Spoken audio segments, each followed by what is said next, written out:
ഈശോ മിശിഹായിക്ക് സ്തുതിയായിരിക്കട്ടെ. നോമ്പ് കാലത്ത് കർത്താവിൻ്റെ ശാന്തതയിലേക്ക് നമ്മെ ക്ഷണിക്കുന്ന ആ സ്വരം തിരിച്ചറിയാം. ഒരുമിച്ച് കുരിശ് വരയ്ക്കാം. എൻ്റെ തമ്പുരാനെ, വിശുദ്ധ കുരിശിൻ്റെ അടയാളത്താലെ ഞങ്ങളുടെ ശത്രുക്കളിൽ നിന്ന് ഞങ്ങളെ രക്ഷിക്കുക. ഞങ്ങളുടെ തമ്പുരാനെ, പിതാവിൻ്റെയും പുത്രൻ്റെയും പരിശുദ്ധാത്മാവിൻ്റെയും നാമത്തിൽ ആമേൻ.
സങ്കീർത്തനം 46:10.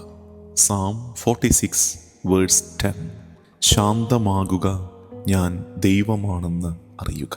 ശാന്തമാകുക, ഞാൻ ദൈവമാണെന്ന് അറിയുക. Be still and know that I am God. Be still and know that I am God.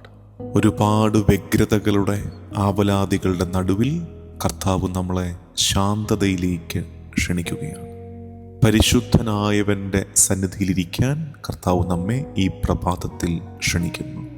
പരിശുദ്ധൻ, മഹോന്നത ദൈവം കർത്താവേ, നിന്റെ സന്നിധിയിൽ ശാന്തമായൊന്നിരിക്കാൻ ഈ പുലരിയിൽ ഞങ്ങൾക്ക് കഴിയട്ടെ. കർത്താവാണ് നമ്മളോട് പറയുന്നത്, ബി സ്റ്റിൽ, നീ ഒന്ന് ശാന്തമായിക്കേ, ഒന്ന് സമാധാനപ്പെട്ടെ. കർത്താവിനെ അറിയാനുള്ള നമ്മുടെ ശ്രമങ്ങൾ ആരംഭിക്കേണ്ടത് എന്തെങ്കിലുമൊക്കെ ചെയ്തിട്ടല്ല, മറിച്ച് നിശബ്ദതയിലും കീഴടങ്ങലിലുമാണ്. നിശബ്ദതയിൽ, പ്യുവർ സൈലൻസിൽ, സറണ്ടറിങ്ങിലാണ് കർത്താവിനെ നമുക്ക് വെളിപ്പെട്ട് കിട്ടുന്നതെന്ന് തിരിച്ചറിയണം.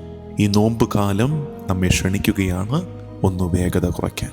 ഏറെ തിരക്കിൽ ഒത്തിരി വേഗതയിൽ ഓടുന്ന നമ്മെ നോമ്പ് കാലം ക്ഷണിക്കുന്നു. നമുക്കൊന്ന് സാവകാശത്തിലേക്ക് വരാം, നമുക്കൊന്ന് സ്ലോ ഡൗൺ ചെയ്യാം. നിശബ്ദതയിൽ കർത്താവിൻ്റെ അധികാരത്തെ നമുക്ക് ധ്യാനിക്കാം. കർത്താവിൻ്റെ നിയന്ത്രണത്തിലാണ് എല്ലാമെന്ന് തിരിച്ചറിയാം. നമ്മെ തന്നെ കർത്താവിന് വിട്ടുകൊടുക്കുകയും ചെയ്യാം.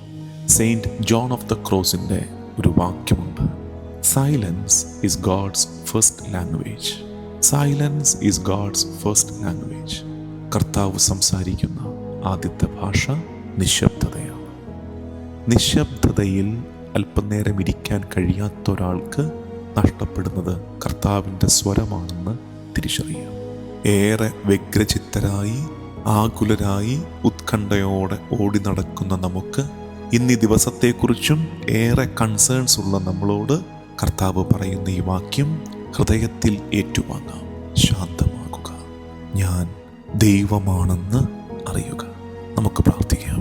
കർത്താവും ദൈവവുമായ ഈശോ മിശിഹായേ, എൻ്റെ വ്യഗ്രചിത്തമായ ഹൃദയത്തെ നീ ശാന്തമാക്കണമേ. നിശബ്ദതയിൽ നിന്റെ സാന്നിധ്യത്തിൻ്റെ ചാരത്തിരിക്കാൻ എന്നെ പഠിപ്പിക്കണമേ. ഞങ്ങളുടെ പ്രാർത്ഥനകളൊക്കെയും ബഹളമയമാകുന്ന ഒരു കാലത്ത് ശാന്തമായിരുന്ന് നിന്റെ ശാന്തതയെ ധ്യാനിക്കാൻ, നിശബ്ദതയുടെ ആഴങ്ങളിലേക്ക് ഇറങ്ങാൻ ഞങ്ങളെ പഠിപ്പിക്കണേ. ഈ ദിവസം മുഴുവൻ ഞങ്ങളുടെ ജീവിതത്തിൻ്റെ, ഞങ്ങളുടെ വ്യാപാരങ്ങളുടെ അധികാരിയായി നീ കൂടെ ഉണ്ടാകണമേ.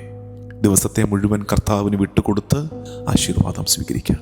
നമ്മുടെ കർത്താവ് ഈശോ മിശിഹായുടെ കൃപയും പിതാവായ ദൈവത്തിൻ്റെ സ്നേഹവും പരിശുദ്ധാത്മാവിൻ്റെ സഹവാസവും എന്നും എക്കാലവും കൂടെ ഉണ്ടായിരിക്കട്ടെ, ഇപ്പോഴും എപ്പോഴും എന്നേക്കും. ആമേൻ.